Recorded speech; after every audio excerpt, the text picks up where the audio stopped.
Hello everyone, अस्सलाम वालेकुम वरहमतुल्लाहि वबरकातुहू। आज की मेरी ये वीडियो उन तलबा के नाम है जिनके जहन में ये सवाल है कि सर क्लास में मैथ्स तो समझ में आते हैं, जब टीचर जो है वो मैथ्स सोल्व करवा रहे होते हैं उस वक्त हमें मैथ्स समझ में आते हैं, लेकिन जब हम लोग घर जाते हैं वहाँ जाके हम लोग खुद से सवाल सॉल्व नहीं कर सकते।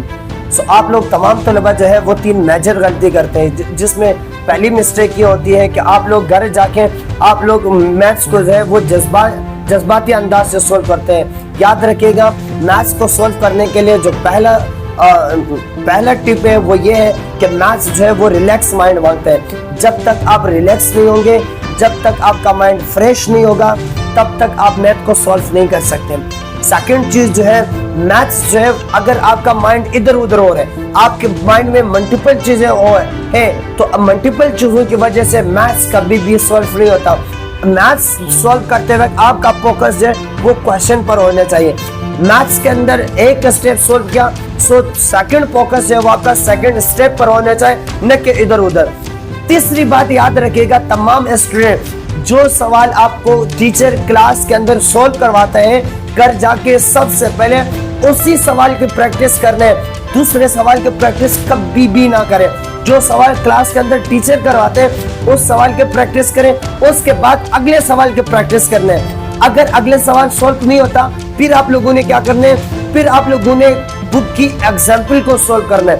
एग्जाम्पल को सोल्व करने के बाद फिर टीचर का सवाल सोल्व करने, फिर उसके बाद खुद से अगला क्वेश्चन जाके सोल्व करने। सो यू मैथ्स जो है वो आसान हो जाएगी। तो याद रखिएगा, 3 चीजें आज मैंने आप लोगों को इस वीडियो में बताई। सबसे पहले, मैथ जज्बात को नहीं मानता, मैथ रिलैक्स माइंड को मानता है।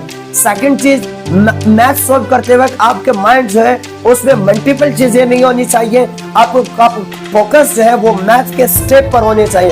फर्स्ट स्टेप सॉल्व हुआ, सो माइंड जो है वो सेकंड स्टेप पे जाना चाहिए, सेकंड के बाद थर्ड स्टेप है। जो तीसरा टिप आज आप लोगों को मैंने बताया, तीसरा ये है कि आप सबसे पहले क्लास में के टीचर का जो सवाल है उसकी प्रैक्टिस करेंगे, उसके बाद अगले सवाल की प्रैक्टिस करेंगे। और अगर अगले सवाल सॉल्व नहीं होता तो फिर एग्जाम्पल की प्रैक्टिस पहले करने, उसके बाद टीचर के सवाल की प्रैक्टिस करने, उसके बाद तीसरा सवाल खुद से सोल्व करना। यूं आपका पूरा एक्सरसाइज जो है वो सॉल्व हो जाएगा। इससे रिलेटेड जो भी सवाल जिन स्टूडेंट के माइंड में आते हैं, आप लोग कमेंट बॉक्स में मुझे बता सकते हैं। इंशाल्लाह मैं 1 बाय 1 ऐसे वीडियो बना के आपके साथ शेयर करूंगा। बहुत बहुत शुक्रिया।